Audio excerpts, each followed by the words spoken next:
أعوذ بالله من الشيطان الرجيم بسم الله الرحمن الرحيم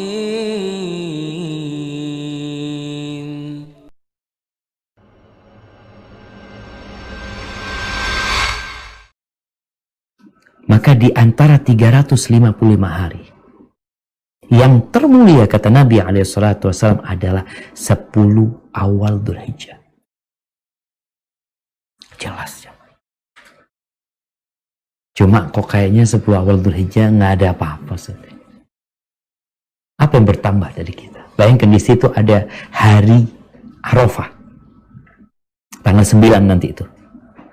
Di mana kita tahu hari Arafah itu yang disebut dengan Yaumul Hajjil Akbar, hari diampuninya dosa-dosa, hari dibebaskannya dari api neraka, hari yang berpuasa di sana menghapuskan dosa 2 tahun. Bayangkan. Kita ini kadangkala memperingati hari-hari besar. Tapi kalau kita pikirkan, sebenarnya harinya itu udah berlalu. Keutamaan hari itu dulu. Kita bicara mamanya kemerdekaan kita, tanggal 17 Agustus. Orang memperingati. Tapi sebenarnya kemerdekaannya dulu. Ini cuma ya sekedar apa ya? Sekedar mengingat aja. Nggak ada kemerdekaan. Yang sekarang nggak ada kemerdekaan. Artinya nggak ada kemuliaannya sekarang di tanggal 17 itu. Dulu ketika hari itu jelas orang-orang gembira. Ketika Bung Karno membacakan proklamasi kemerdekaan kita, bagaimana kegembiraan mereka. Tapi setiap tahun biasa-biasa aja, nggak ada apa-apa. Berbeda dengan hari-hari yang mulia di dalam Islam. Berulang tiap tahun dan tiap tahun ada keutamaan di sana. Yang namanya puasa Arafah tiap tahun menghapuskan dosa 2 tahun. Yang namanya 10 awal Dzulhijjah, tiap tahun kita masuk ke awal ini bukan mengenang sesuatu yang terjadi dulu, sehingga yang sekarang ini hanya seremonial. Bukan. Memang kemuliaannya ada di sana. Siapa yang menetapkan? Siapa yang menentukan ini hari mulia, itu hari tidak mulia? Allah Rabbul Alamin. Kalau buatan manusia, ya hanya untuk tempat mereka. Kalau kita bicara tanggal 17 Agustus, ya untuk Indonesia aja. Malaysia enggak. Thailand enggak, Australia enggak, Arab Saudi enggak, mereka semua punya hari-hari bikinan mereka. Tapi hari-hari yang mulia ini adalah hari yang ditentukan oleh Allah Rabbul Alamin. Kita mau berangkat kemana? Kita mau berangkat ke ujung dunia, ke Antartika. Tetap yang namanya 9 Dzulhijjah itu menghapuskan dosa 2 tahun puasa di sana. 10 awal Dzulhijjah mau berangkat kemanapun itu tetap hari yang mulia. Ahibati fillah. Kemarin kita puasa Ramadan. Banyak yang tanya gimana supaya istiqomah Ustaz. Ya puasa 6 hari di bulan Syawal. Puasa 3 hari di bulan Dzulqa'dah. Ini puasa di bulan Dzulhijjah. Kalau puasa itu di tempat lain, artinya di selain 10 Dzulhijjah ini memiliki keutamaan ya.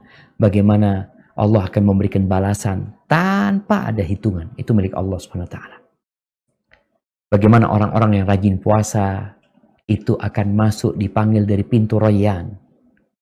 Bagaimana puasa itu menyelamatkan dia dari api neraka. Bagaimana puasa itu menjadi syafaat buat dia pada hari kiamat. Kalau dikerjakan di 10 awal Dzulhijjah, Allahu Akbar. Maka usahakan puasa di 9 hari ini.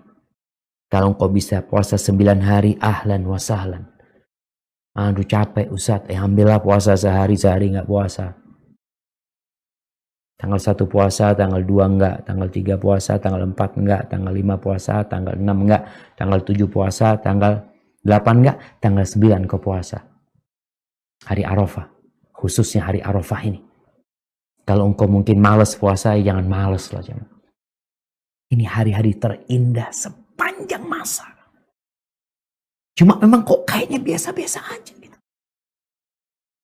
Maka paling tidak engkau puasa tanggal 9. Yang kata Nabi SAW, siyamu yaumi Arafah. Puasa di hari Arafah itu tanggal 9 Dzulhijjah. Ahtasibu 'ala Allah an yukaffira as-sanata allati qablaha wallati ba'daha. Aku berharap Allah mengampun mengampuni dosa tahun lalu dan tahun depan. Allahu Akbar. Kira-kira nih kalau kita punya utang, utangnya itu 1 M. Lalu ada orang mengatakan, udahlah, engkau punya utang 1 M, aku lunasin. Syaratnya puasa 1 hari. Kira-kira 1 Indonesia puasa nggak ya?